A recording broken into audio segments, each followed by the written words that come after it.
Connotations of traditional Chinese folk music. Chinese folk music has a long historical tradition. It has faded and revived many times over the course of history and is an important part of traditional Chinese culture. Its impact has been reflected in the areas of cultivation, morality, and the pursuit of excellence.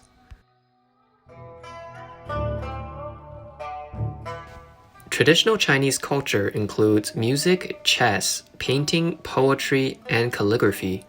In particular, the guqin, an ancient Chinese instrument of the Zither family, is a highly valued musical instrument because it can produce music that transcends the everyday world to reach harmony with nature.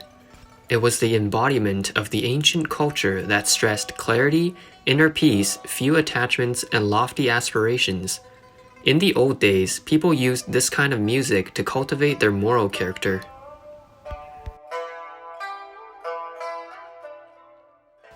In traditional Chinese culture, music was said to be able to support orderly society, as discussed in the text Lushi Chunqiu, where it was stated that harmonious sound leads to harmony, and harmony generates an orderly society.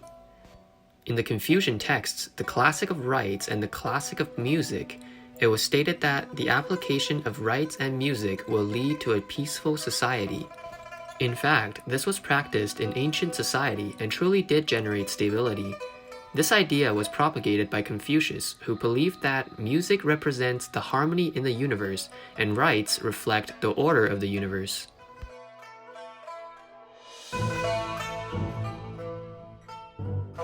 Originally, music was developed to accompany rites in the imperial palace, and its impact was significant when combined together. Confucius placed a lot of emphasis on both the content and format of music.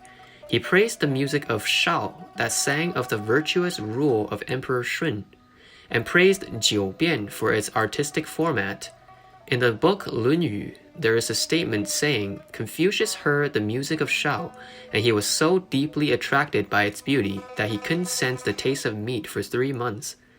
Confucius considered Shao to be perfect in both benevolence and beauty.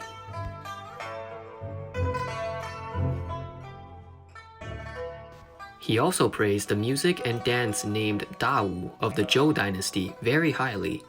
However, Confucius critiqued a portion of the storyline in Dawu that described the accomplishments of the king of Zhou for defeating the king of Shang, describing it as Dawu is perfect in beauty but not so in benevolence.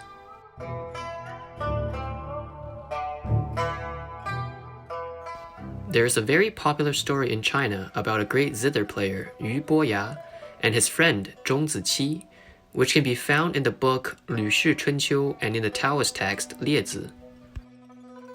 Ziqi could understand the meaning behind the music that Boya played. He could tell from the music whether a lofty mountain was being described or if it was a flowing river.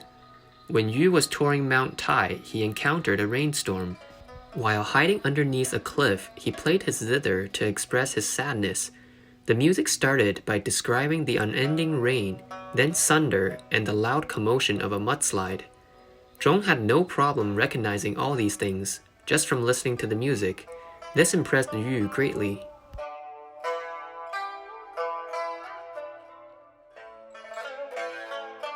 After Zhong passed away, Yu was very sad because he could not find another man who could understand his music so well.